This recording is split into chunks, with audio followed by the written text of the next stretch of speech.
Como eu disse, nós vamos tratar aqui de um assunto que, muito embora esteja na pauta do dia, ele é algo muito antigo. Nós assistindo filmes, nós mesmos, ao nos lembrarmos dos tempos de escola, né, para o Christian, alguns anos atrás apenas, outros nem tanto, mas enfim, não que esteja nessa plateia, aqui para todos há pouco tempo atrás, e nós sempre lembrávamos da figura daquele que era motivo de escárnio, de chacota, de brincadeira, né?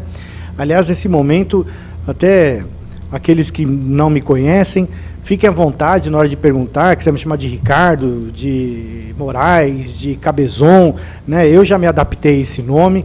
Para vocês terem uma ideia, eu acho que quando começaram a me chamar para dar palestra de bullying, queriam, na verdade, um depoimento, talvez um testemunho, porque eu, na escola, a professora, quando falava Ricardo de Moraes, eu gritava para falar presente, né? Corria, presente!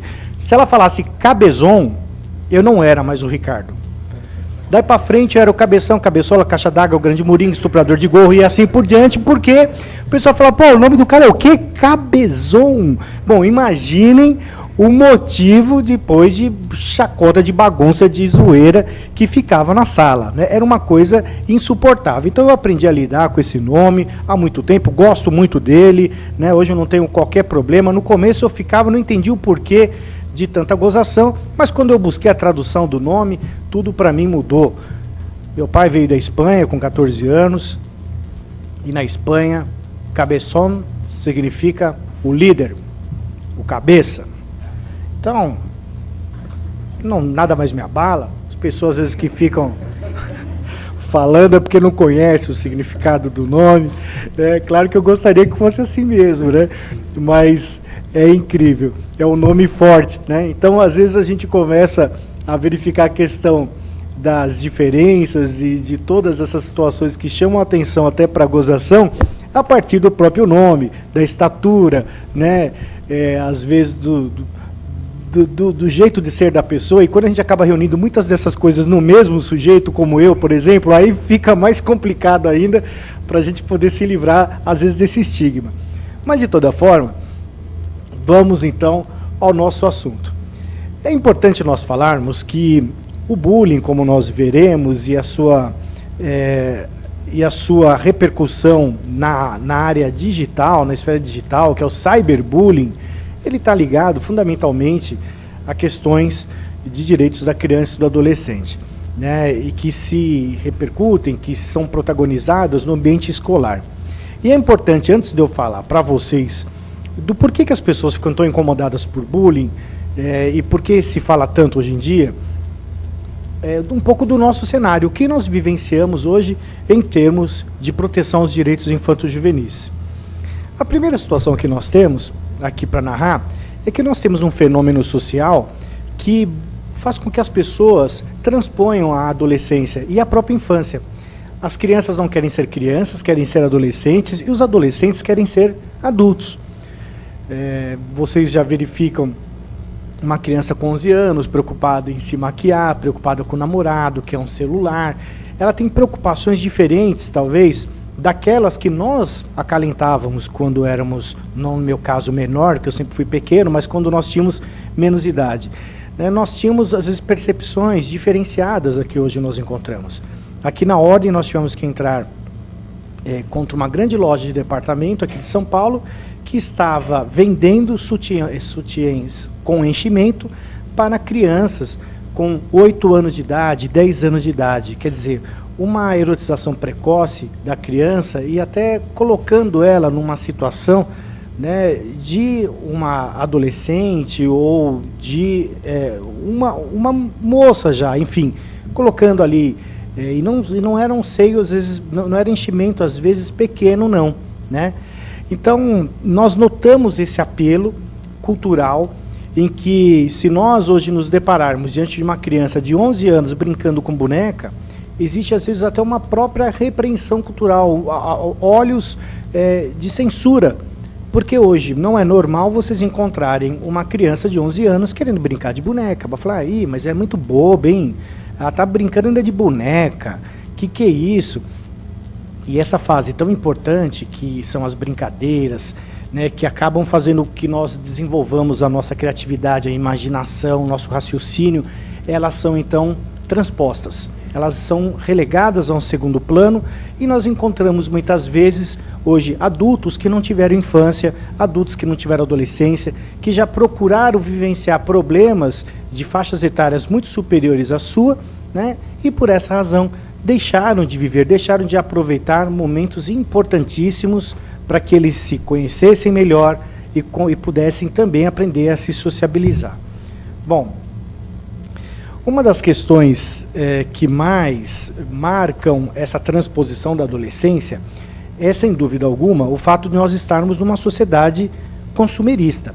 Todos aqui podem até ser, eventualmente, fornecedores, trabalharem como prestadores de serviços, enfim, mas são, em potencial, consumidores. Nós temos uma necessidade, né, inafastável do consumo.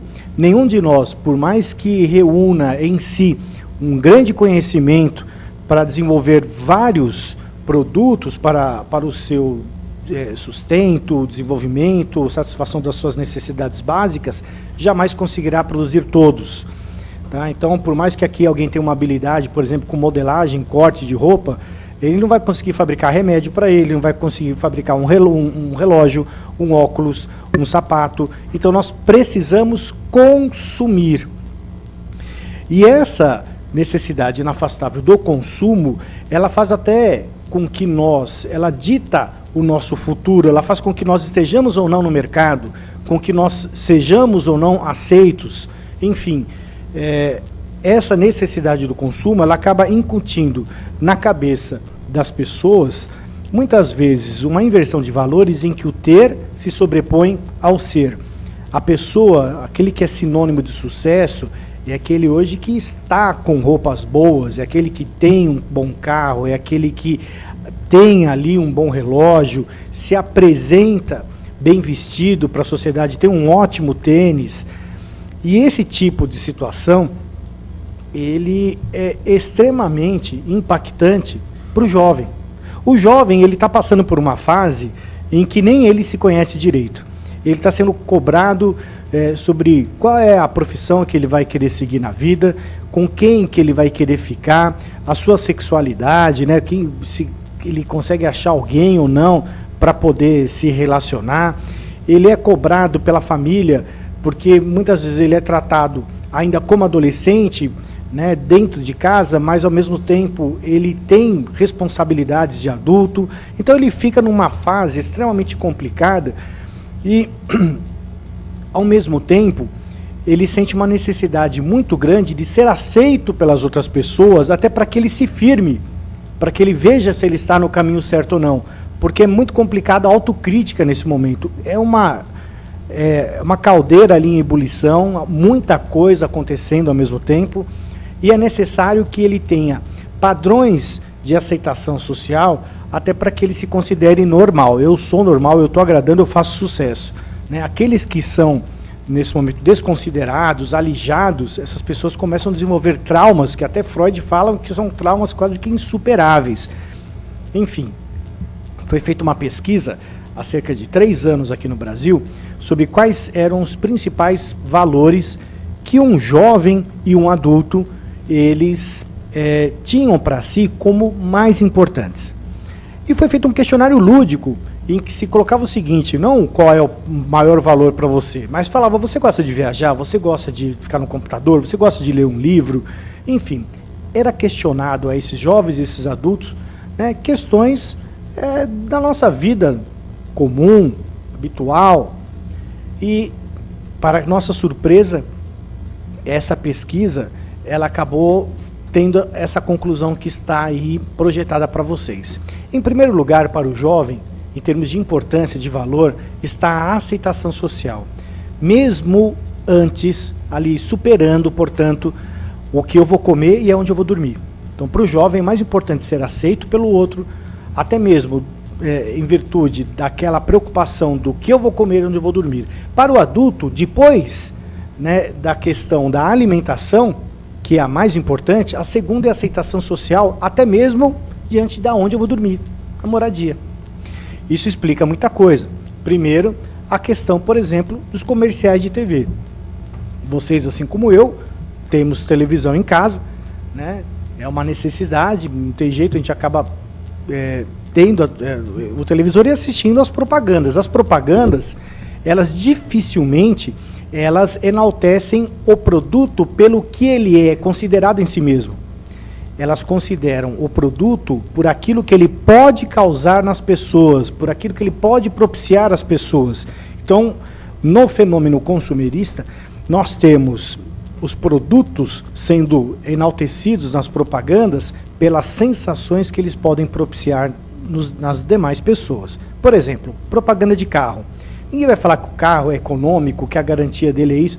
Vai falar o quê? Compra este carro que você vai ter sucesso, que você vai ter status, que você vai ser desejado.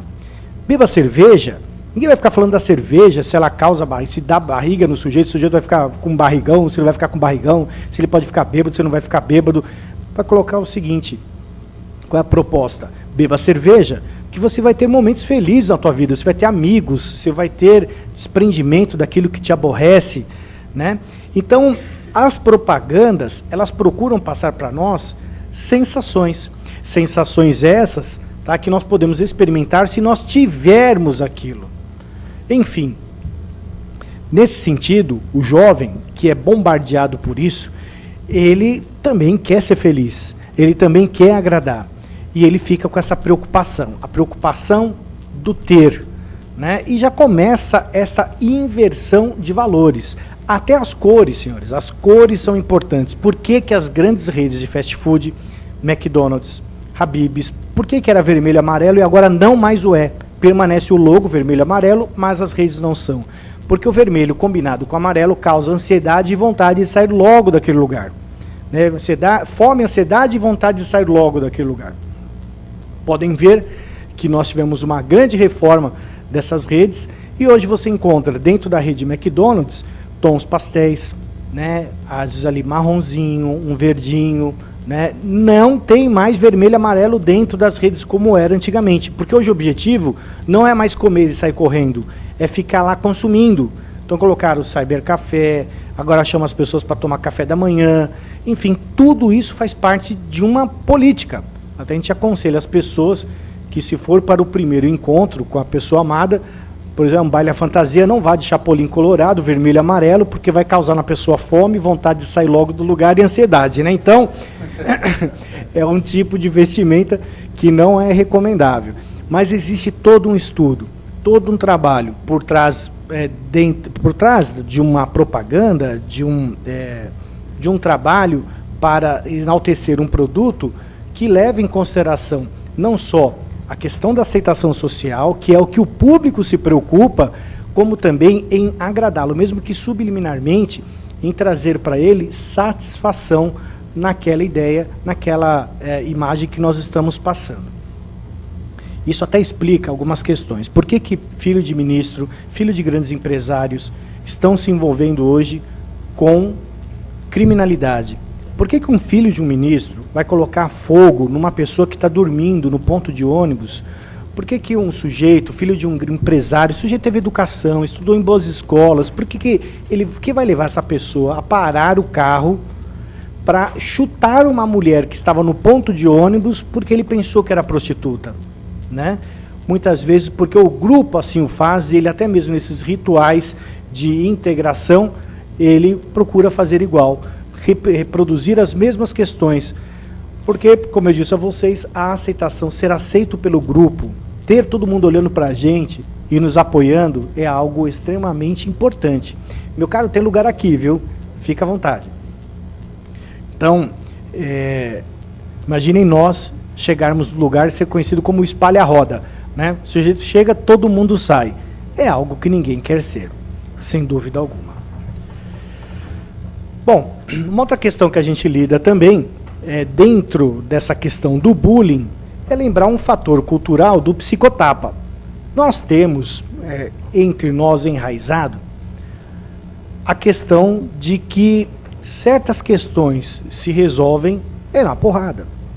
Tem essa de conversinha. Filho, você não vai ficar reclamando para ninguém lá na escola. Você vai ficar reclamando para sua professora porque o menino está te xingando? Dá um chute no meio das pernas dele, né?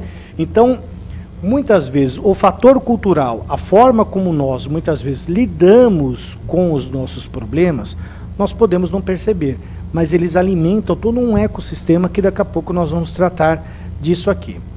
Essa imagem aqui, ela reproduz aquela novela Mulheres Apaixonadas, né, em que nós temos lá o Caruso batendo na Regiane Alves, porque ela hostilizava muito os avós. E todo mundo que assistia aquela novela, quando assistia essas cenas, visualizava aquela situação em que ela xingava os avós, menosprezava os avós, né, muitas vezes dizia: ah, mas se fosse a minha filha ia tomar uma coça. Ah, mas se fosse, né? Enfim, as pessoas, elas têm isso enraizado, né? Aquela questão de se ela fizer, ela vai tomar. E nesse dia até em que ele bateu nela, nós tivemos picos de audiência. Aqui, só uma amostra para vocês, publicada pela revista Veja, na oportunidade, em que todas as vezes em que na novela nós tínhamos cenas de violência, os picos de audiência aumentam. Gente, ninguém quer marasmo, a gente quer ver barraco. As pessoas querem ver, na verdade, reality show para quê? Para ver o pessoal se pegar, para brigar, né? Para ver novela o quê? Quero ver o sujeito lá, ficou com a outra e tá tudo bem. Aí liga a televisão no outro dia, ele continua com ela e continua tudo bem. Aí liga na televisão no outro dia, ele continua com ela e tudo bem. Aí no outro dia ele continua, ai, que novela chata, né? Não acontece nada, ninguém trai ninguém, ninguém xinga ninguém, ninguém, né? Não tem maldade, não tem vingança. Olha aqui. Pico do dia 14 de abril, 53 pontos. Surra que a personagem Doris Regina Alves leva do pai por humilhar os avós. Pico de 21 de maio, 58 pontos. Isso é um absurdo. Heloísa, Júlia Gant, ataca Sérgio com uma faca. Pico 9 de junho, 51 pontos. Raquel, Helena Ranaldi, apanha do marido Dan Stubble com uma raquete de tênis.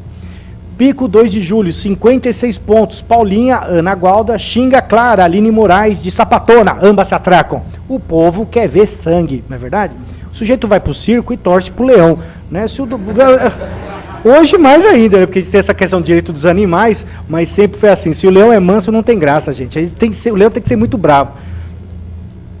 Bom, e essas são, infelizmente, as notícias que a gente tem nos últimos anos na imprensa, né? Aqui a filha do nosso querido colega Ari Friedenbach, que foi assassinada em Embu das Artes. Na época, ela e o namorado. O episódio que nós tivemos da Isabela Nardoni. A questão de abandonos de recém-nascidos. A rede, né, que foi desbaratada em Roraima, em que o procurador-geral do Estado estava por trás ali do aliciamento de menores, produção de filmes, etc. e tal.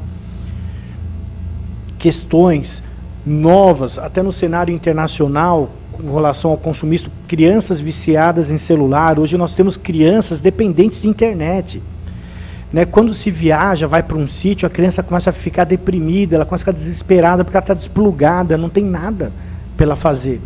Tanto é que hoje se discute no âmbito internacional, e no Brasil, infelizmente, ninguém fala nada, né, do the right to be forgotten, do direito de ser esquecido, porque você acaba publicando tantas coisas que você achou que você tinha que publicar, porque naquela fase lá você não tinha muito ideia do que era privado, do que era íntimo, do que eu devo dizer, do que eu não devo dizer, que amanhã depois você quer apagar e não tem mais como, né?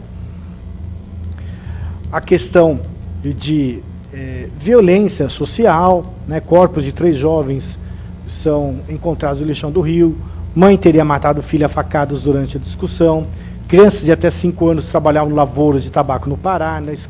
A exploração do trabalho infantil. Aqui, caso de abandono, mais uma vez. Situação aqui em que o pai da menina, 2 meninas que eram vizinhas brigaram. A menina tinha 11 anos. O pai foi lá e deu uma facada na menina, matou a menina porque brigou com a filha dele. Né? Em 2006 foi feito o levantamento que quase 1,5 milhão de menores de 14 anos trabalhavam no Brasil em 2006. Só para vocês terem uma ideia, na China, a gente fala tanto do trabalho infanto-juvenil, né? Mas na China, vocês, que é um país que está em ascensão, vocês veem as Olimpíadas agora, nós tínhamos sempre um destaque Estados Unidos e Rússia, né? Isso já era. A China hoje é uma potência que investe, ela não tem como o jovem estudar sem ser período integral. É uma dedicação imensa ao trabalho para que ele produza frutos para a nação. Aqui é uma outra forma de violência, né? Imagina, 4.000 crianças chinesas receberam o nome de Olimpíada. Imagina a gente com o nome de Olimpíada. Se Cabezon é ruim, imagina Olimpíada. Olimpíada de Moraes Cabezon. Aí então, nossa, aí é ar direção cafeteira, né? Já tem tudo. Já. Esse caso aqui, extremamente absurdo, há cerca de 2 anos atrás, daquele sujeito pescador que engravidou a filha 7 vezes, né, lá no Maranhão.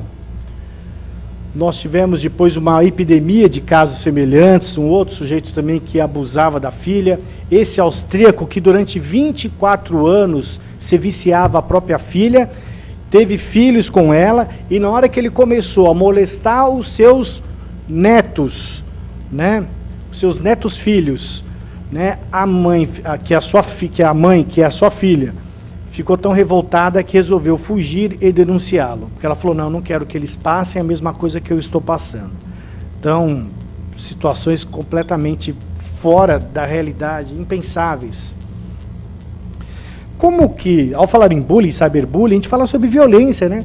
Como que essa violência se instala em nosso meio? Gente, nesse caso, é importante nós pensarmos o que eu considero violência.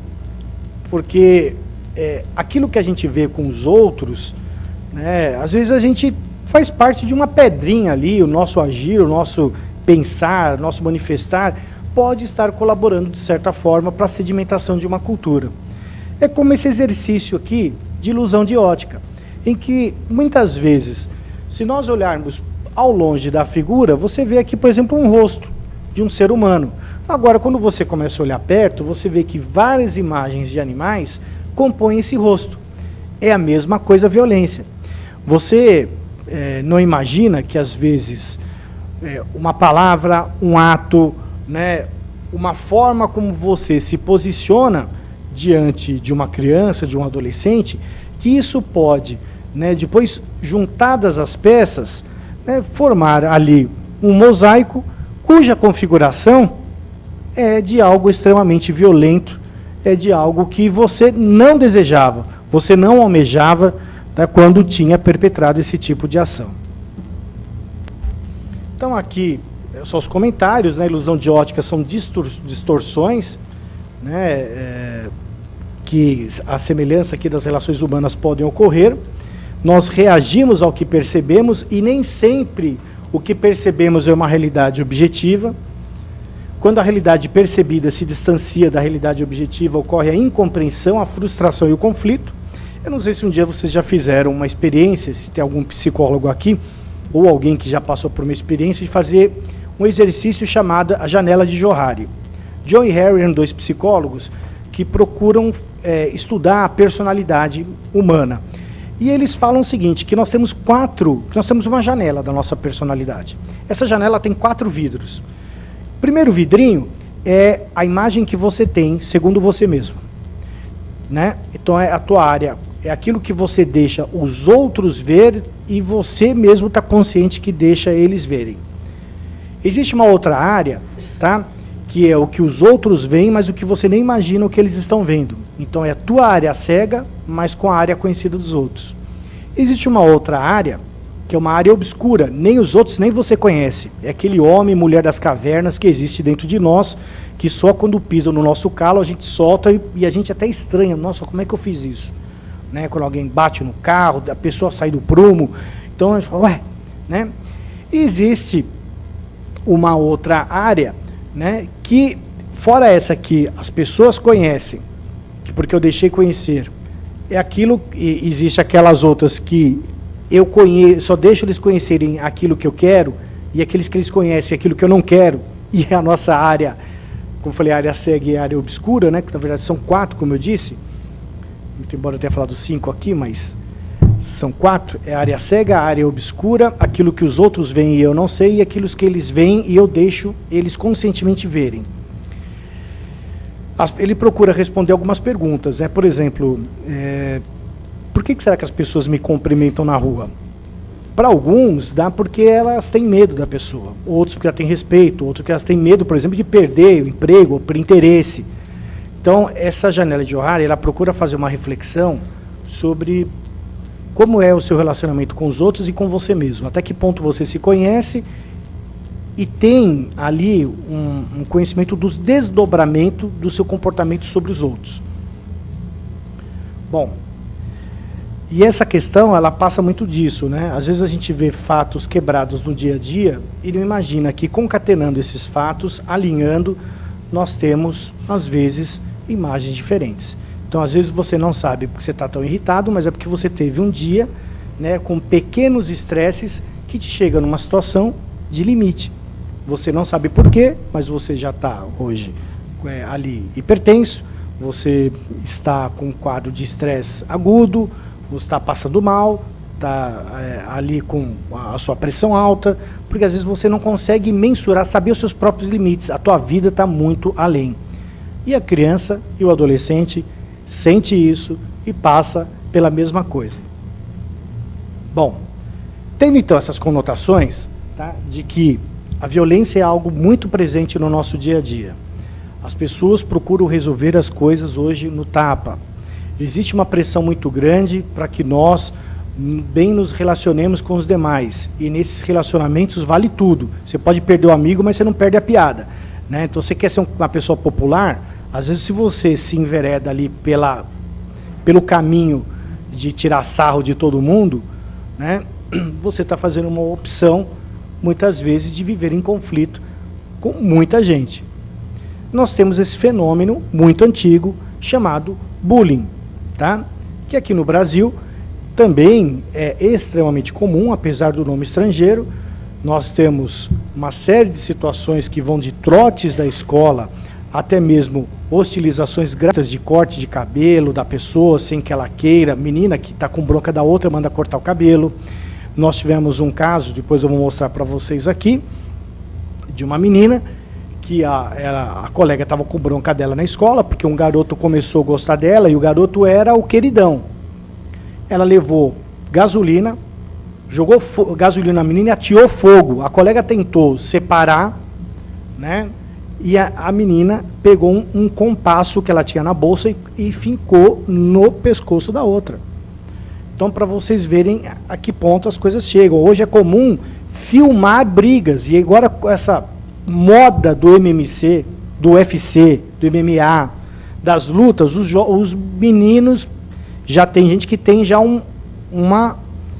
já tem um encaminhamento, uma disposição para a luta, para ficar disputando quem é mais forte, né?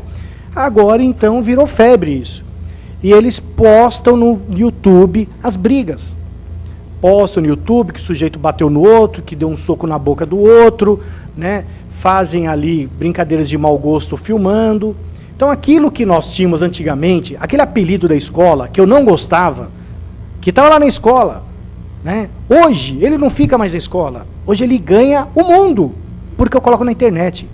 Eu coloco no YouTube, eu coloco no Orkut, eu coloco no Facebook, eu coloco no MySpace, eu coloco esse apelido para todo mundo ver. Eu crio comunidades para utilizar a pessoa. Fulano é muito bizonho. Ciclana é uma gorda e porca. É o que a gente encontra à torto e direito.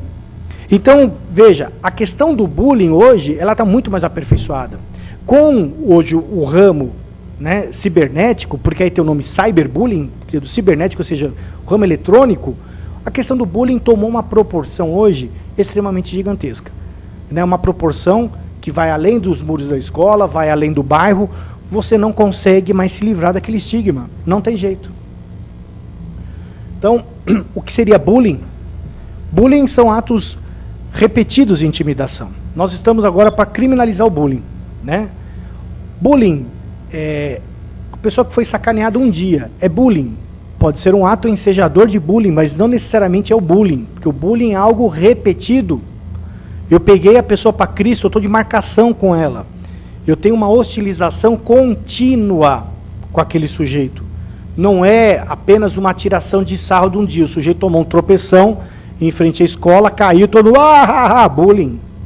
E entra com processo de bullying. Não, isso não é bullying. Tá? Isso pode ser uma série de outras circunstâncias.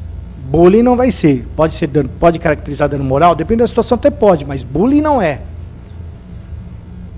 Bom, qual que é um sinônimo do bullying? Bom, o verbo bullying, ele vem do bully, que é valentão, né? Bullying significa o valentão, é aquele que na verdade é um covardão, né?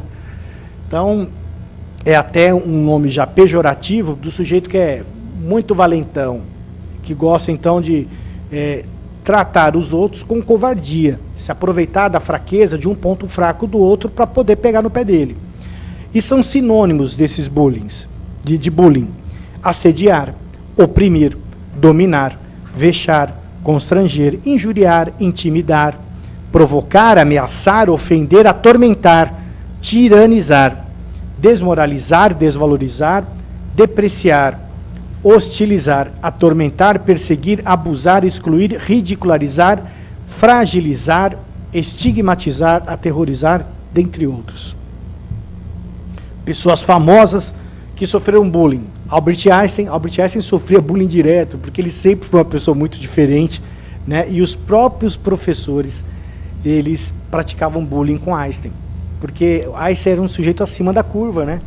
Ele era genial, e ele rompia com as regras que passavam para ele. O pessoal falava: esse cara é louco, você é louco, né? Harrison Ford, Mel Gibson, Tom Cruise, Michelle Pfeiffer, Victoria, a Isis Spice Girl, Ricardo Cabeção, entre outras pessoas, já passaram por bullying, né? Eu vou passar para vocês aqui uma matéria que foi, uma matéria curta, tá? São 47 minutos, que foi veiculada no Jornal Nacional, brincadeira, 2 minutos, tá? Só para que a gente possa se situar melhor nesse contexto.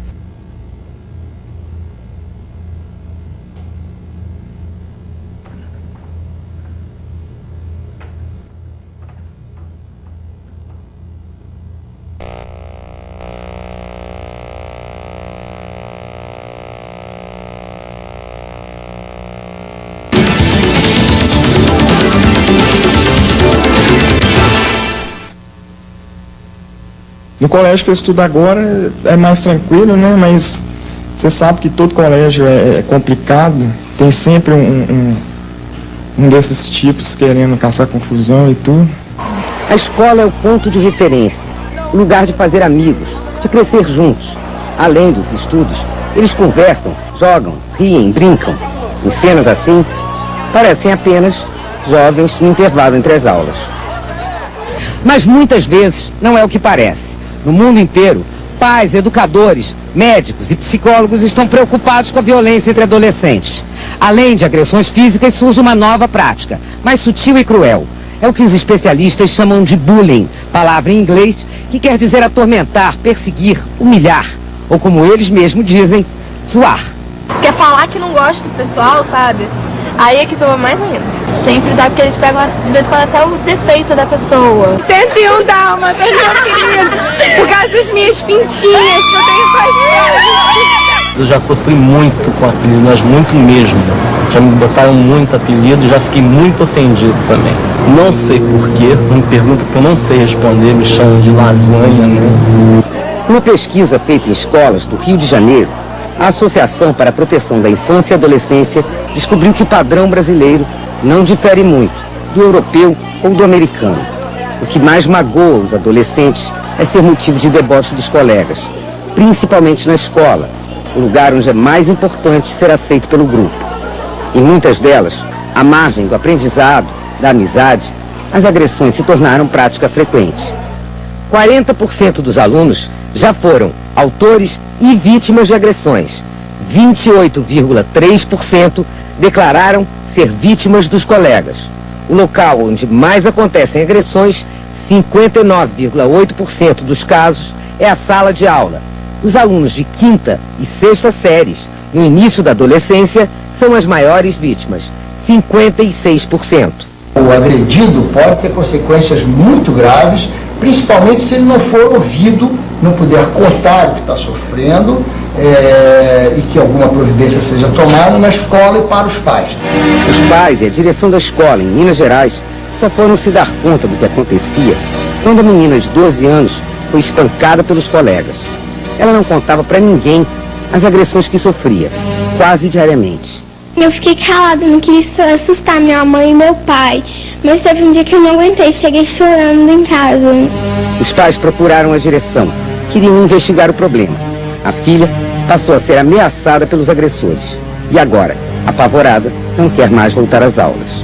O primeiro sentimento da gente é de medo e o segundo já é de ira, de revoltar contra quem fez aquela ação ou praticou aquilo ali contra seu filho. A violência, a que ponto vai chegar? O agressor, ele tende a ser o agressor futuro. Ele vai ver que ele é bem olhado pela turma como sendo o mais forte ou mais poderoso, por outros que se intimidam, que são testemunhas, né? Que se intimidam e não conseguem fazer nada, mas ele vai tentar fazer isso, provavelmente vai fazer isso na sua vida social.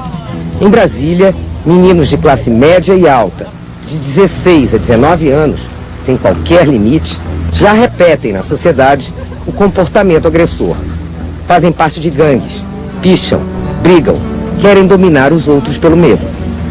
As pessoas olham pra você não com um olhar superior, tá ligado? Você é o superior que ela, você quebra todo mundo, tá ligado? A galera olha pra você com respeito, com medo, tá ligado? Na escola tradicional de São Paulo, os sinais crescentes de violência na sociedade alertaram a coordenadora.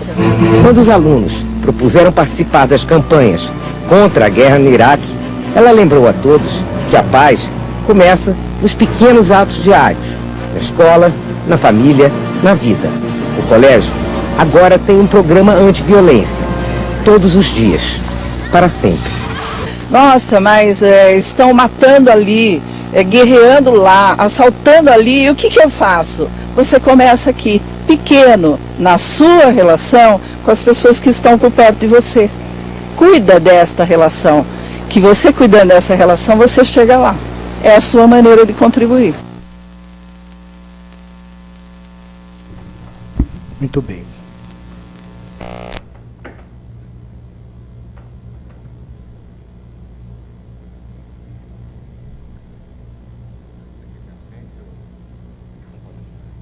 Daqui a pouco vai ter. Nesse contexto, né, nós temos, por exemplo, não sei se vocês lembram desse episódio lá em Araçariguama, em que uma monitora foi demitida porque ela acabou incentivando a filha a bater bater numa outra criança no colégio. A situação se deu na saída e a filha dela já estava com desentendimentos com uma menina e ela disse para a menina, né, e disse para o jornalista da Rede Globo na época, de forma bem clara: eu já falei para minha filha que se ela arrumar confusão é para ela bater, porque se ela apanhar, ela vai apanhar de mim também dentro de casa.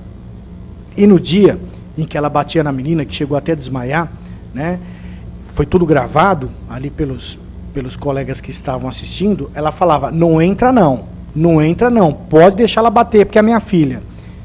Qualquer coisa, filha, o pai está no carro.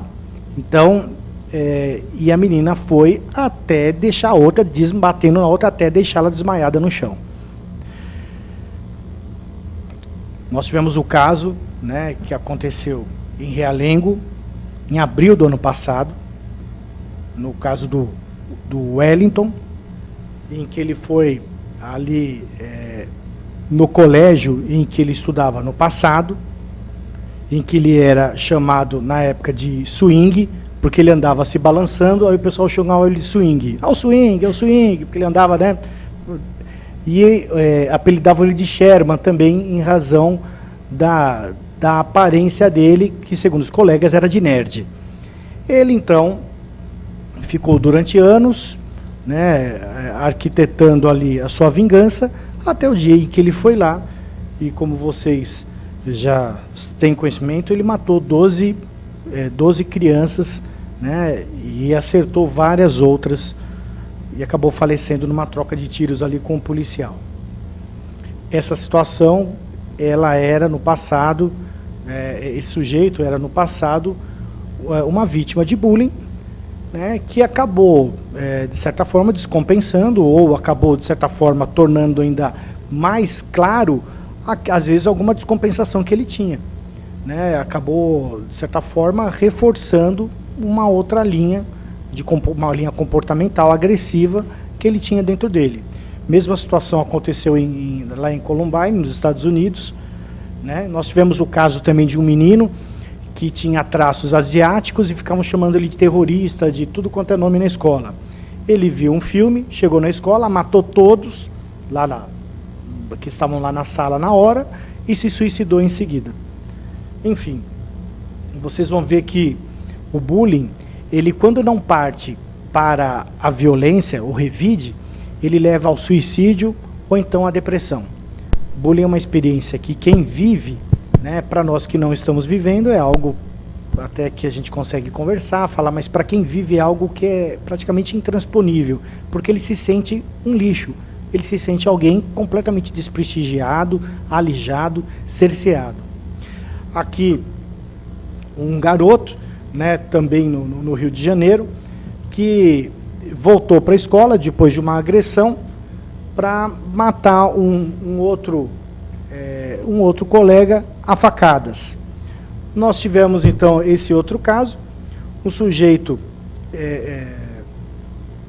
tinha sido suspenso pela professora, ele foi em casa, pegou o revólver do pai e voltou para acertar as contas com a diretora, o porquê que ele foi suspenso. Essa foi a Graziella, que foi ateado fogo nela, na saída da escola, e a colega tentou separar. E isso aqui ocorreu em São Paulo, na época em 2008, e a colega lá foi também ferida no pescoço. Eu não sei se vai...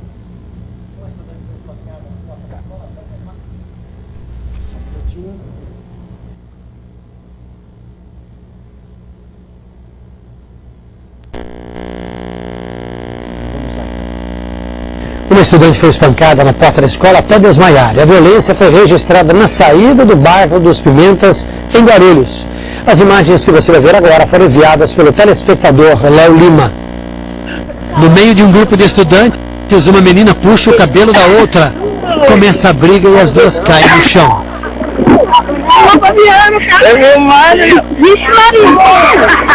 Com tantos socos, a garota de 14 anos desmaia.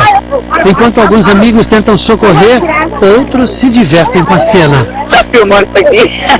A vítima foi levada para o hospital e não voltou mais à escola. Em nota, a Secretaria Estadual da Educação informou que a direção da Escola Estadual Pimentas vai conversar com os alunos para evitar que este comportamento se repita. A Secretaria informou ainda que distribuiu uma cartilha sobre o bullying em todas as escolas da rede. Este nome estrangeiro significa atitudes de intimidação e violência sem motivo. Exatamente o que aconteceu em Guarulhos.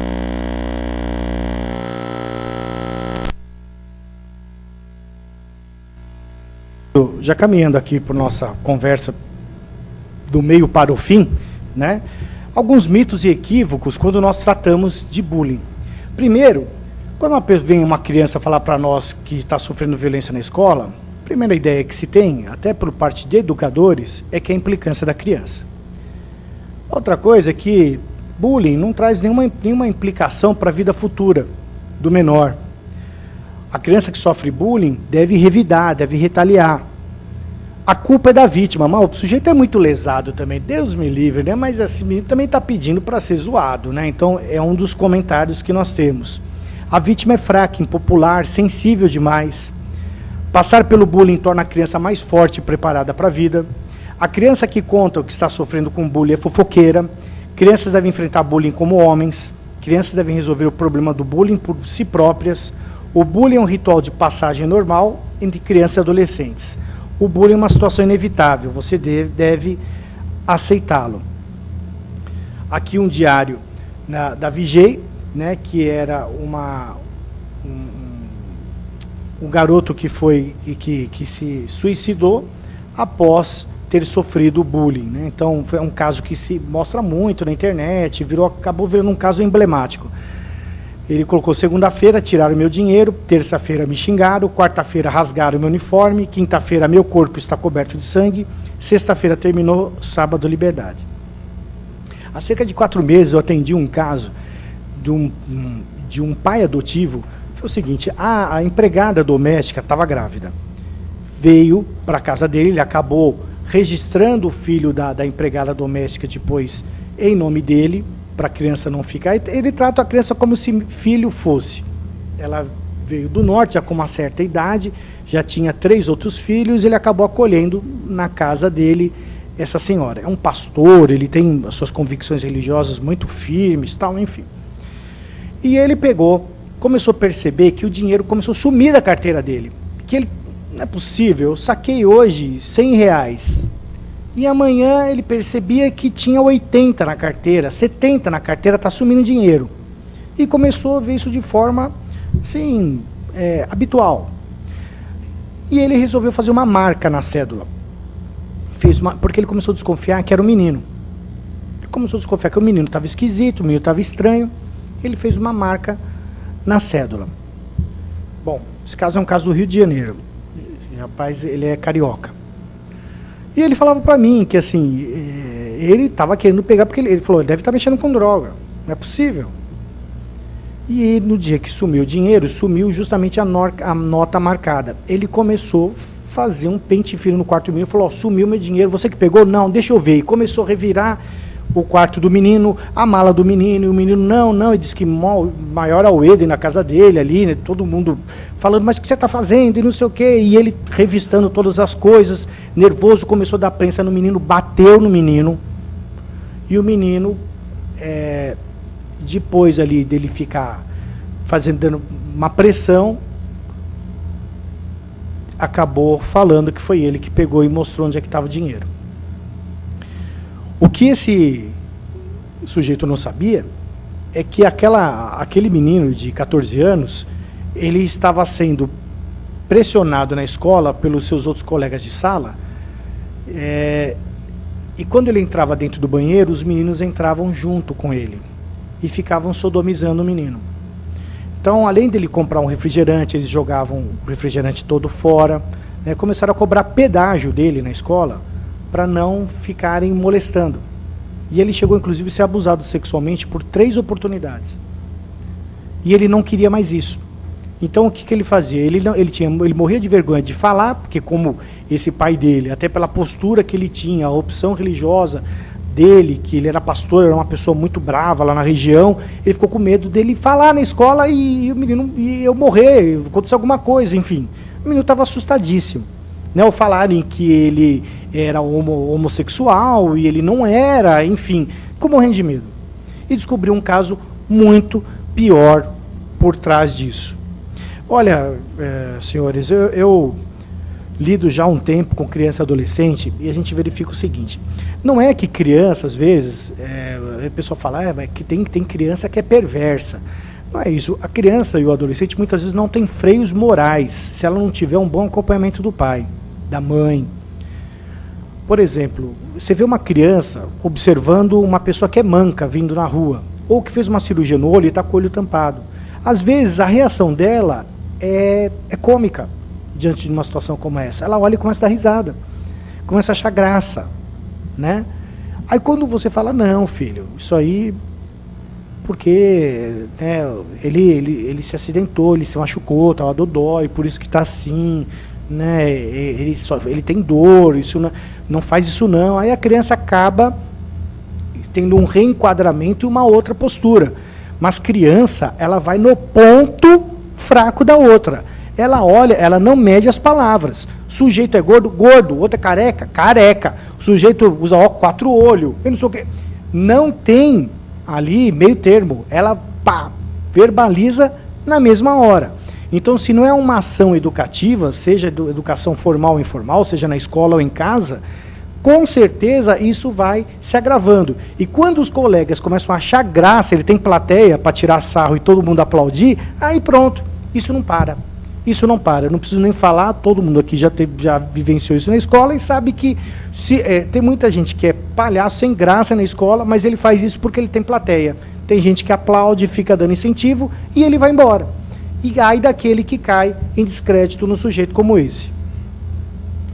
Bom, até a princesa japonesa Aiko, né, gerou ali uma série de preocupações lá no Japão, porque ela começou a ser hostilizada na escola e começaram a se preocupar com essa questão do bullying.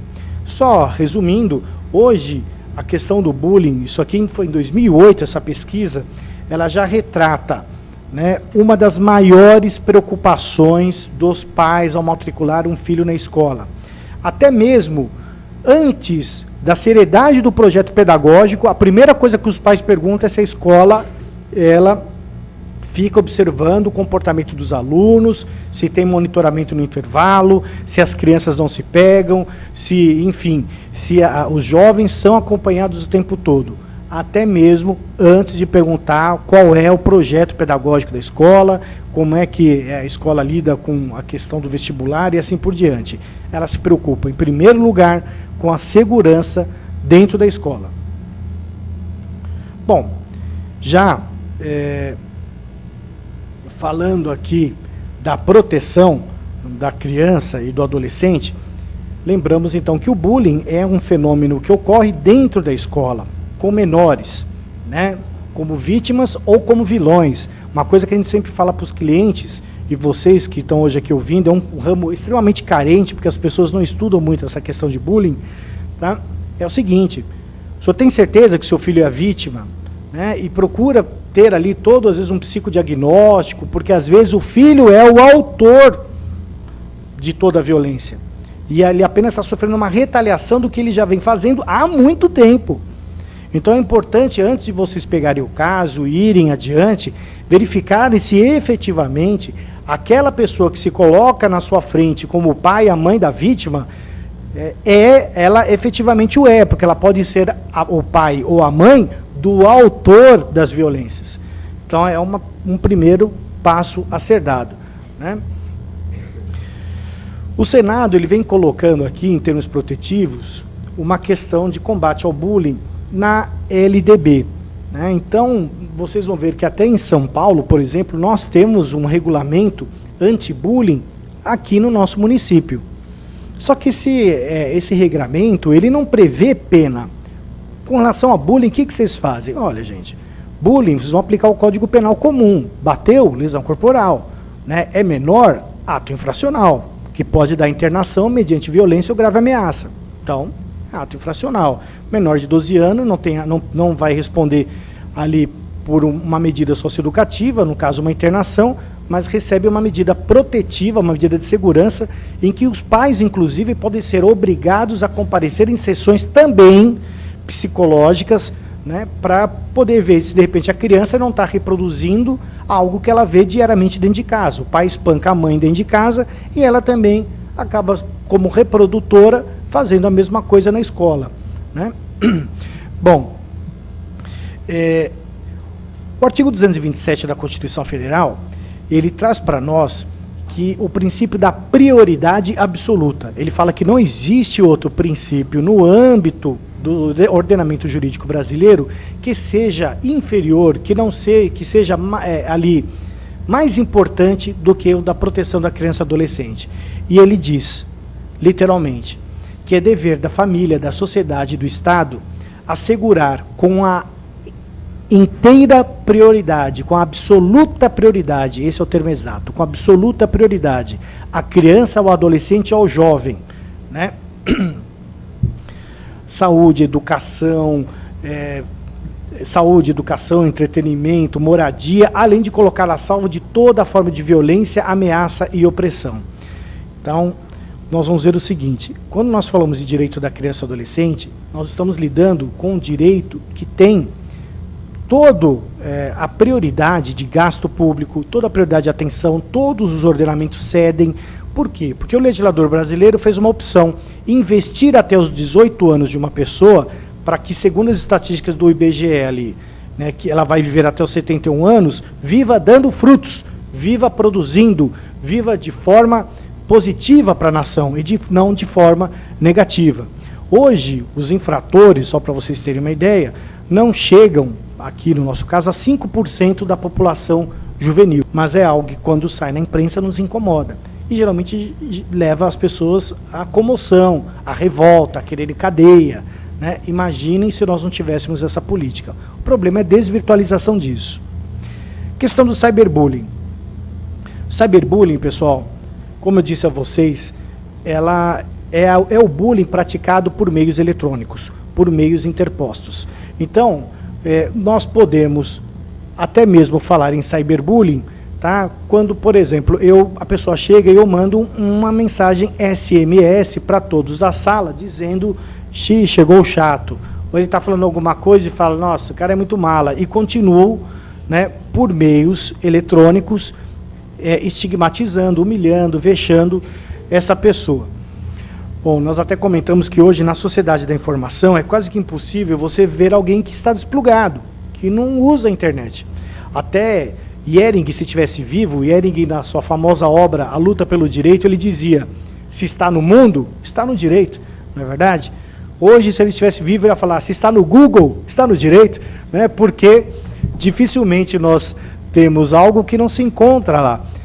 Então, a sociedade da informação, ela propiciou hoje essas pesquisas extremamente rápidas, a conectividade, a possibilidade de acesso à informação, mas, por outro lado, trouxe problemas éticos, problemas de relacionamento, problemas de limites. Bom, então aqui eu vou passar um pouco rápido, porque essa exposição ela era uma exposição um pouco mais longa em termos de responsabilidade civil, tá? Mas hoje nós vivemos o contexto da Web 2.0. O que é a Web 2.0? A Web 2.0 é aquela em que você acessa conteúdo e também produz conteúdo. E nessa possibilidade que você tem de produzir conteúdo, seja com seu blog, seja com seu site, seja na sua rede social, você pode estar cometendo atos, tá? Cometendo desatinos, né? Junto à imagem, à preservação da honra de outras pessoas.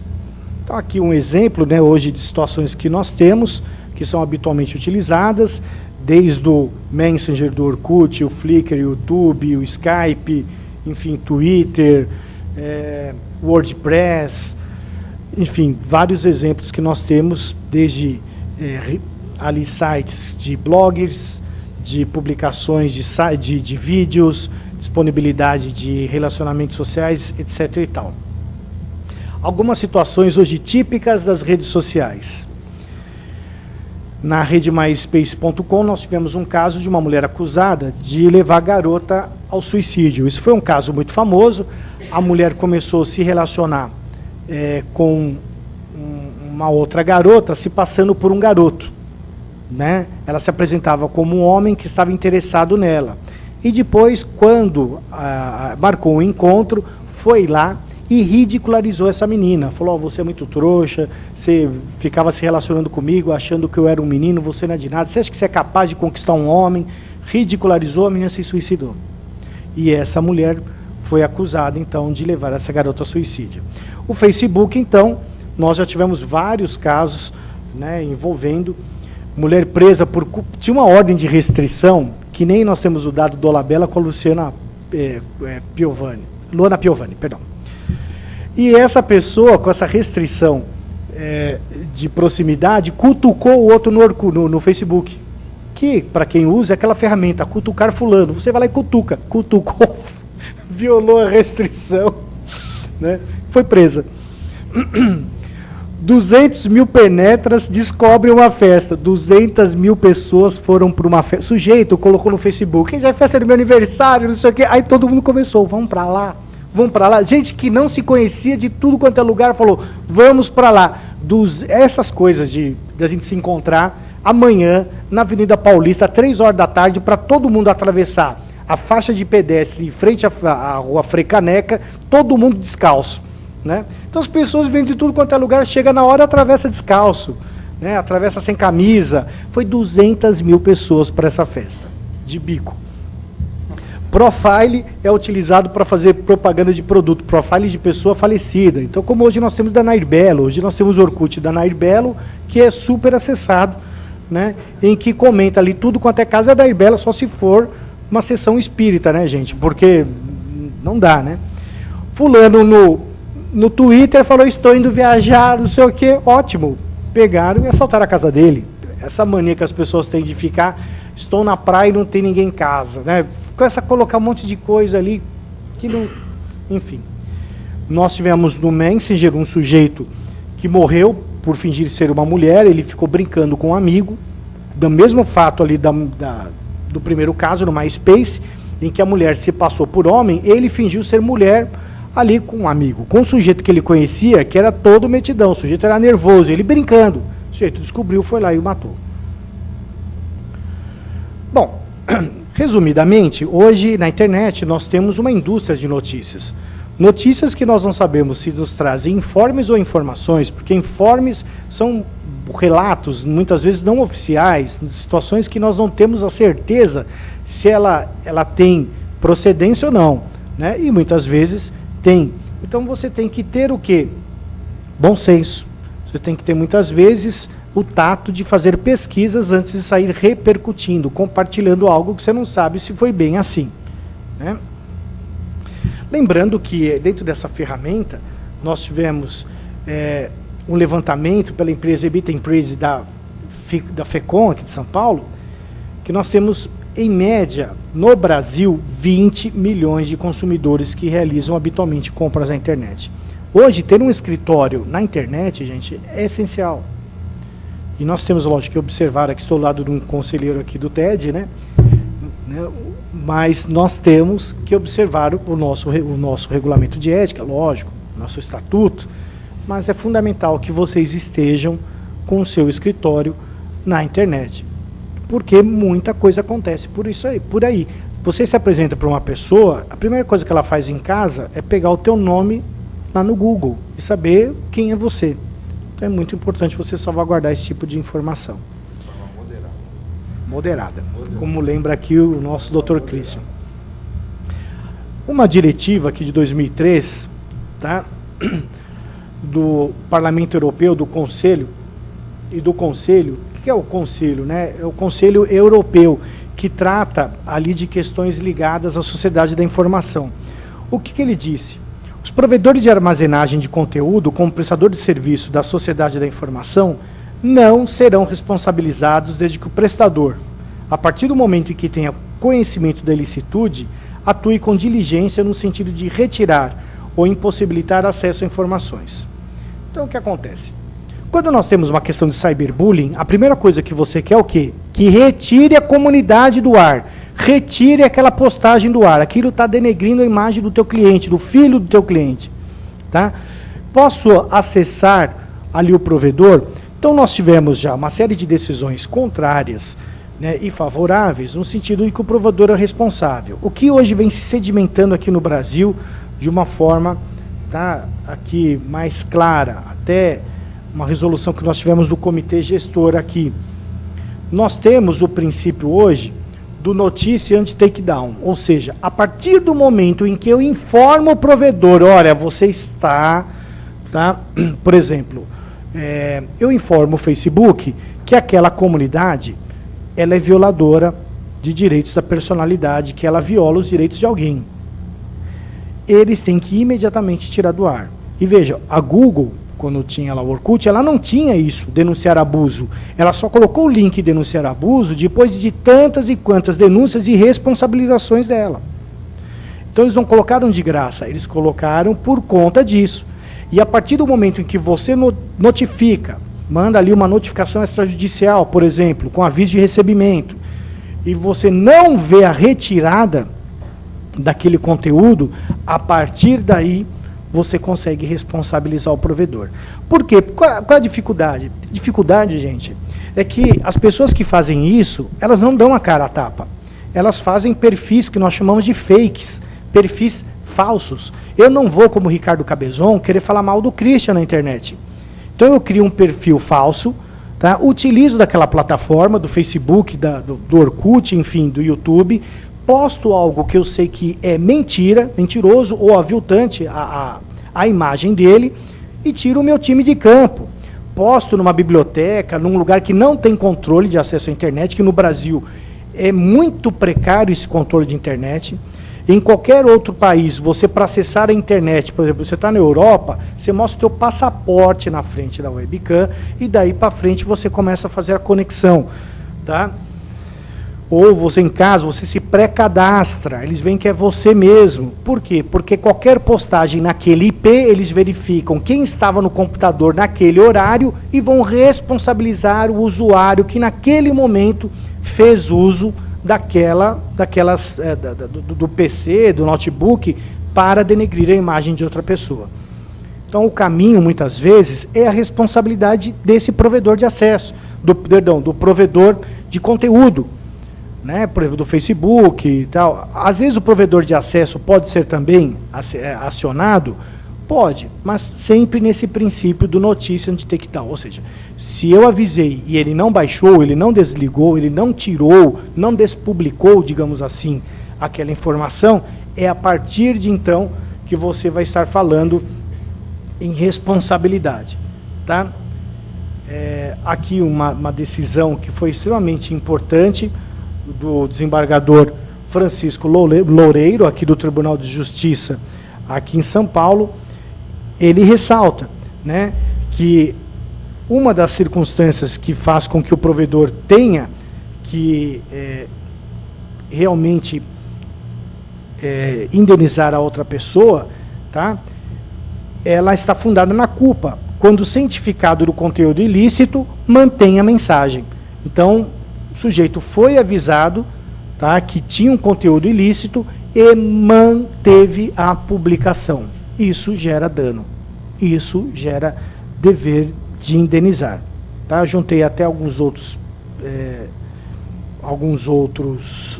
julgados, mas em razão do tempo vou deixar de lê-los.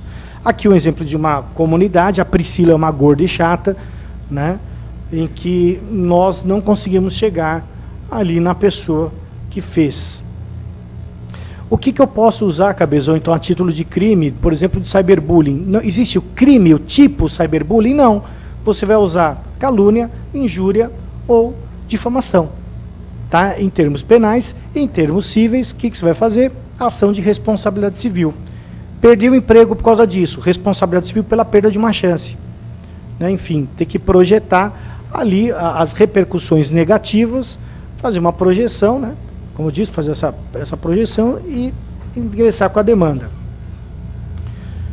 Enfim, os outros países têm uma preocupação muito grande com isso, então aqui, rapidamente falando, nos Estados Unidos nós temos a Federal Communication Commission, em que as escolas, elas têm ali fomento, elas recebem ali subsídios para ensinar para as crianças a responsabilidade no uso da internet.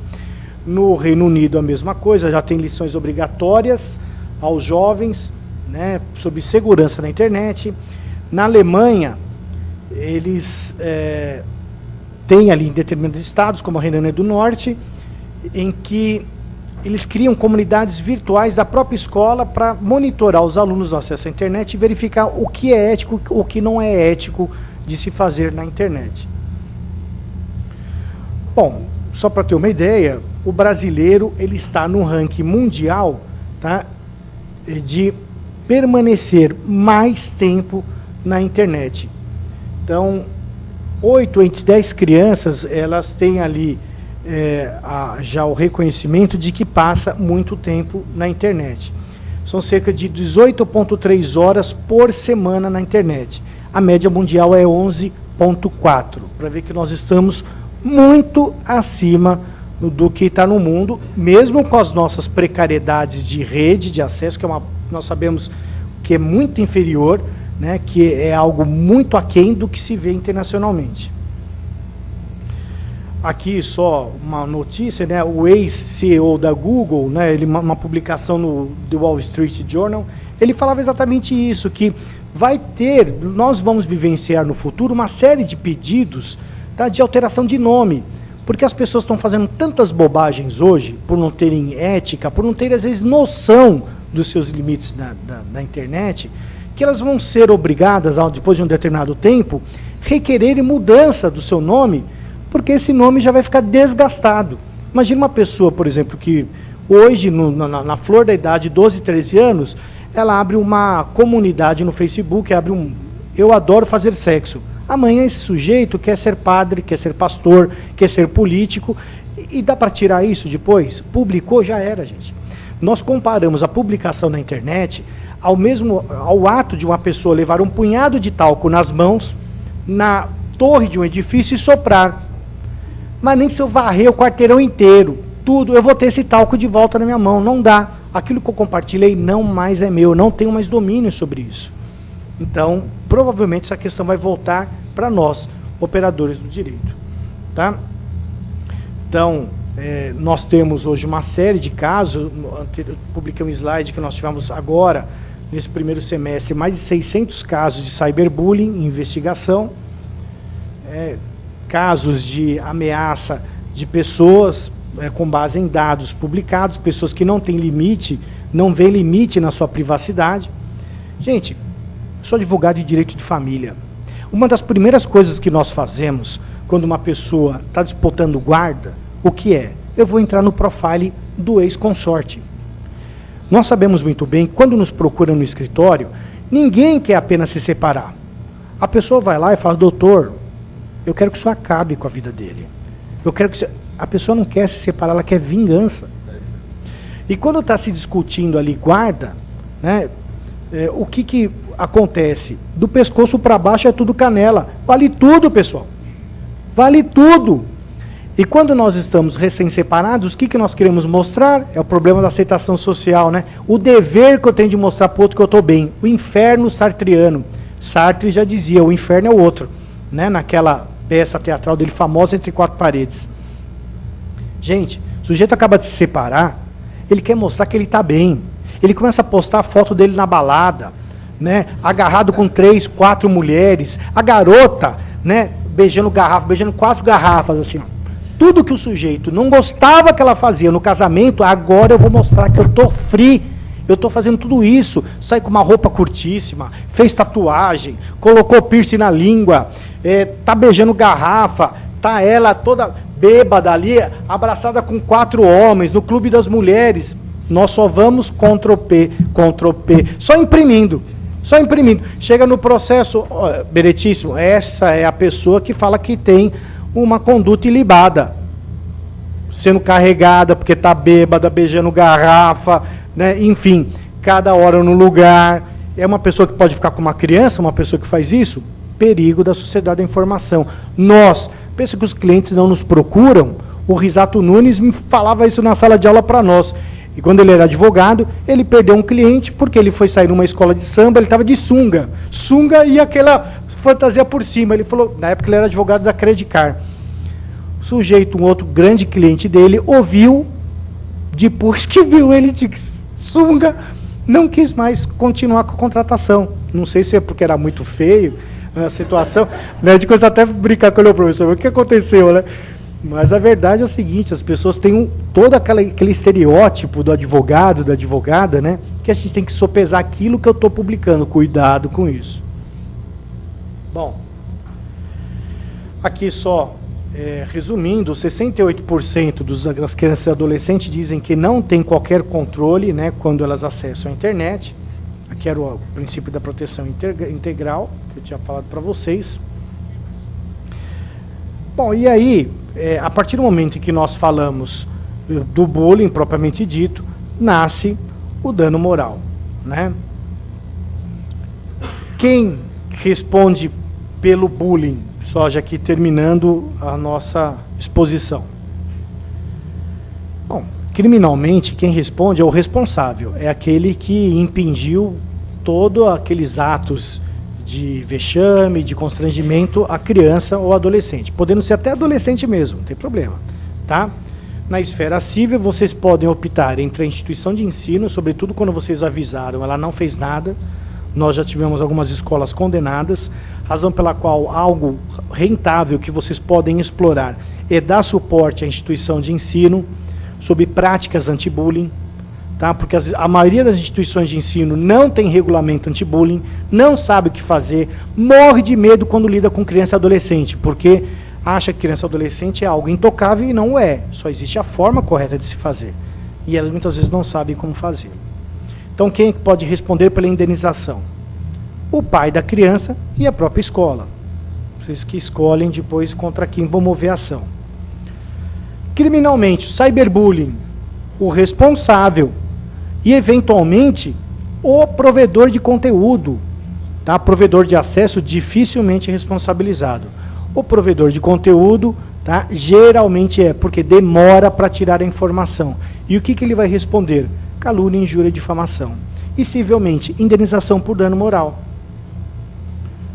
Porque, às vezes, até material, pela perda de uma chance, denegrir a imagem, o sujeito foi... Olha o caso que apareceu para mim semana passada. O sujeito, no Facebook, ele pode mandar mensagem reservada, certo? Não sei se aqui as pessoas conhecem muito o Facebook. Na plataforma, você pode mandar uma mensagem reservada. Ele começou a comentar dos colegas de trabalho. Porque estou eu e o Christian, aí eu começo a mandar mensagem para ele, né, reservado. Ô, Christian, você viu aquele sujeito que estava na palestra? Que cara estranho. E eu começo a trocar ideia com ele e a gente começa a comentar. Alguém hackeou a senha dele do Hotmail, que era o mesmo do Facebook, entrou no Facebook dele e mandou todas aquelas mensagens particulares que ele tinha dele com uma colega de trabalho para o chefe e os colegas que trabalhavam na mesma repartição. E ele falava o quê? Que o outro era folgado, que queria que ele carregasse o piano sozinho, o sujeito está pensando que ele é besta, que o chefe tem cara de não sei do quê, e não sei o quê. Foi tudo. Não contente, mandou para o e-mail institucional da empresa e foi para todo mundo. Aí ele foi na delegacia de crimes cibernéticos aqui em São Paulo e está com dificuldade porque a pessoa que o recebeu, às vezes a gente precisa dar uma corda. Porque nem sempre as pessoas fazem o trabalho delas que elas têm que fazer. Ele conseguiu pelo Facebook o IP da máquina, mas ele não está conseguindo facilidade na delegacia para a investigação aonde é que está esse IP. Mas são coisas que acontecem. Portanto, gente, chega em casa hoje e deleta todas essas mensagens particulares, né, essas reservadas out, sumam com elas. Bom, aqui só uma situação sui generis, antes de terminar. Justiça condena pais de alunos a pagar 15 mil por zombarias no Orkut. Bom, jovens de Rondônia ridicularizaram um professor na web e essa indenização será dividida em 19 pais. Começaram a meter o pau no professor da escola. O professor era ruim. Gente, gerou indenização. Vídeo de sexo gera indenização de R$126 mil. Então, nós tivemos um caso de um menino que colocou uma câmera escondida para manter relação sexual com a namorada, né? E colocou o vídeo no YouTube. Ai, que legal. Né? E a menina viu na escola todo mundo acessando, lá na sala, olhando para o vídeo, olhando para o telefone e olhando para ela, olhando para o telefone e olhando para ela. Era ela protagonizando. Esse caso foi tão famoso que repercutiu numa novela. Aconteceu o mesmo episódio diante dos contornos, né, do caso. Então aqui o artigo 932, né, ele fala, são também responsáveis pela reparação civil os pais pelos filhos menores que estiverem sob a sua autoridade e companhia. Né? E as pessoas indicadas no inciso A4 do artigo antecedente, ainda que não haja culpa de sua parte, responderão pelos atos praticados pelos terceiros ali referidos. No caso dos pais, também pelos atos dos filhos. Bom, aqui só o que uma escola poderia fazer para prevenir bullying, né? Colocar espaços para discussão, campanhas educativas, uma semana cultural, né, trabalhar ali o trote solidário, envolver professores, capacitar professores, envolver a família, enfim, são esse tipo de envolvimento que nós queremos.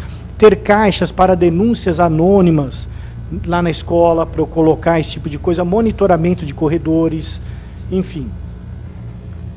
E aqui, por fim, um último vídeo, que é da Nickelodeon, uma campanha anti-bullying que eles tinham. Né?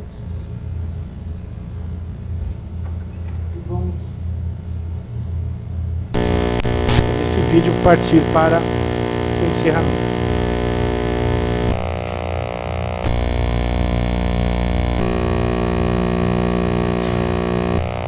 Só um minutinho. Vamos lá. Subir. Então. Mata moscas. Já sei. Mosquitos. Mosquitos, é isso. Gorila. Está a sacudir o pau. Pulguinhas. Eu sei. Diz. Olha o colarinho, um colarinho novo. Pulgas. Não? Camisola. Oh, filho, eu não entendo.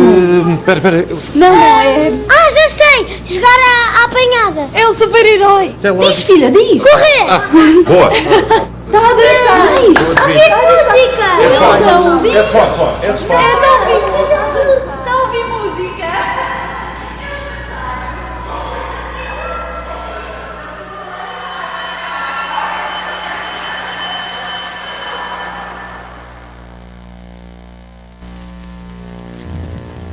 Aqui nós temos então uma campanha para a denúncia do bullying, até mostrando que os pais, eles não estão muitas vezes preparados, até os pais da atualidade, pais que muitas vezes criam os seus filhos na omissão, na necessidade do trabalho, na necessidade de estar afastado. Às vezes os poucos momentos que estão juntos não é suficiente para eles detectarem que alguma coisa está acontecendo. Então o melhor caminho aí é a educação, é o diálogo, portanto, estabelecer, né, um link, uma possibilidade de conversa, de abertura, para que nós estejamos informados sobre o que está acontecendo. Por fim, eu quero agradecer mais uma vez a presença de todos vocês, do Dr. Christian Colognesi, grande amigo. Peço desculpas por eu ter falado demais aqui, né, agradecer ao Dr. Humberto, mais uma vez, pela abertura, e proclamar aqui um pequeno poema de Fernando Pessoa, que diz o seguinte: de tudo ficaram 3 coisas. A certeza de que estamos sempre começando. A certeza de que é preciso continuar. A certeza de que seremos interrompidos antes de terminar. Portanto, devemos fazer da interrupção um caminho novo, da queda um passo de dança, do medo uma escada, do sonho uma ponte, da procura um encontro. Muito obrigado a todos.